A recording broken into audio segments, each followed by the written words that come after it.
like these three colors mixed in different ways to create countless shades.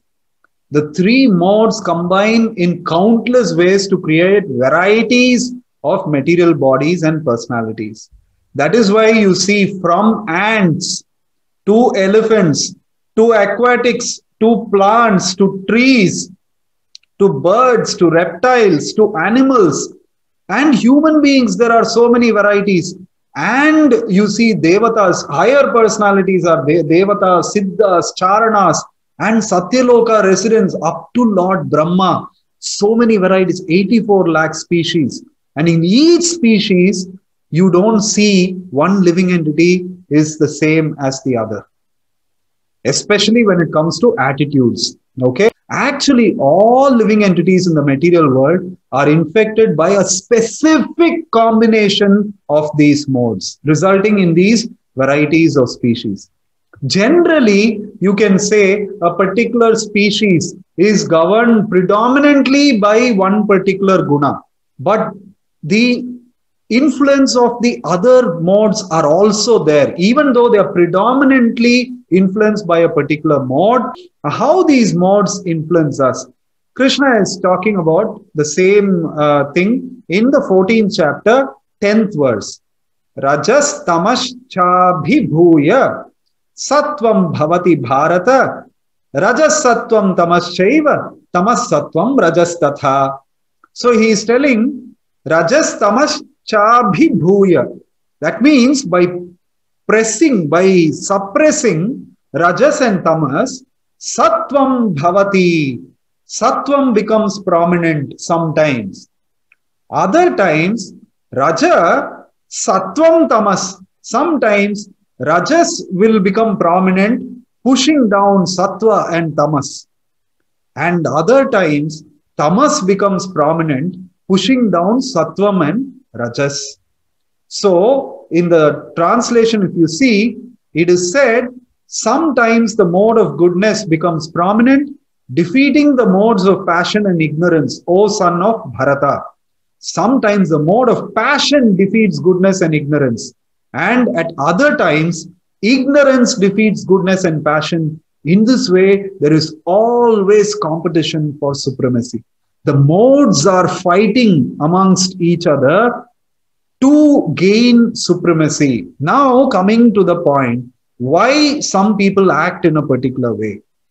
What determines which modes are going to become prominent and which modes will influence us at a particular point in time or a given day?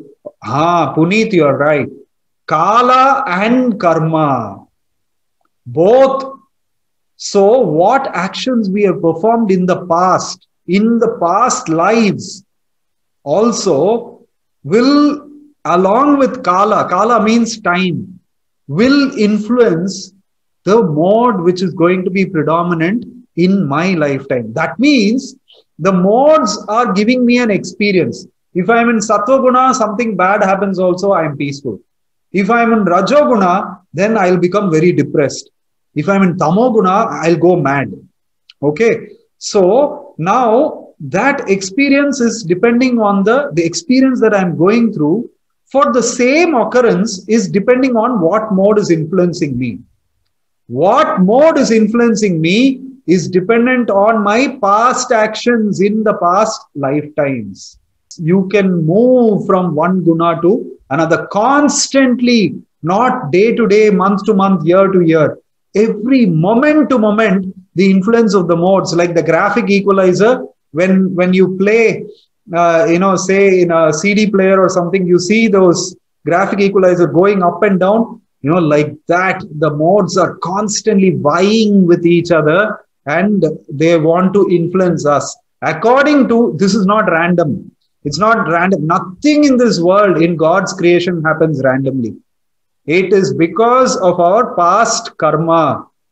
Past actions determine my current experience. It's planned karma. Okay.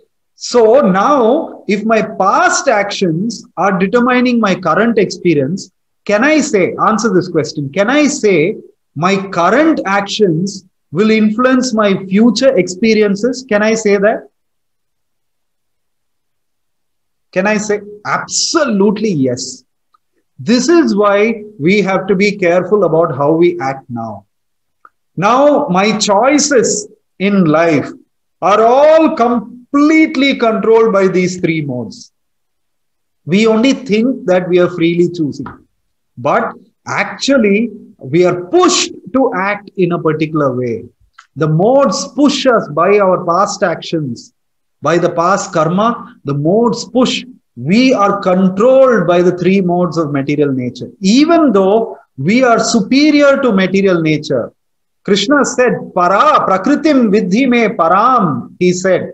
But still, we are under the influence of the three modes of material nature because we are associating with those modes. All right. But it is possible to get out of these modes. It is possible. So we do not have the freedom to control these modes. We don't have a choice to completely get out of the control of the three modes of material nature by our own. Not possible. But by following the instructions of a guru, of a spiritual master, by following what he is asking you to do, we can overcome the three modes. Mam chayobhya bicharena bhakti yogena sevate sagunan samatityetan. We can overcome these three modes by taking shelter of a spiritual master. Tamas is here, bottom. Rajas is here, Sattva is here. Above Sattva is Vasudeva Sattva or Shuddha Sattva. Pure goodness platform. We can move from all of these three to the pure goodness platform. And three stories I have narrated. One of Mrigari, who was in the mode of ignorance, and he moved to Sattva, Shuddha Sattva. Dhruva Maharaj was in the mode of passion. He moved to Shuddha Sattva. Sarvabhauma Bhattacharya was in the mode of Sattva or goodness. He moved to Shuddha Sattva and became completely free. No more gunas binding them. Or we can also do that. Krishna tells in the Bhagavad Gita, Daivi Esha Gunamayi Mama Maya Duratyaya. Duratyaya means very difficult to overcome. Duratyaya, he is saying.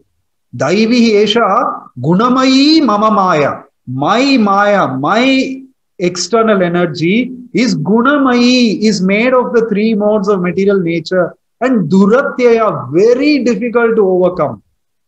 How to overcome then? We want to overcome. We want to become free. How do I want to make my own choices? I don't want to make choices according to one ghost that is sitting on my head. I don't want this ghostly influence. I want to be free. I want to make my choices completely based on knowledge. The Shuddha Sattva platform helps me to make choices on the basis of pure knowledge. How we have to follow a guru. And in the second part of that verse, Krishna is telling. So first part he has told. What has he told? Daivi Esha Gunamayi Mama Maya Duratyaya. He is told that.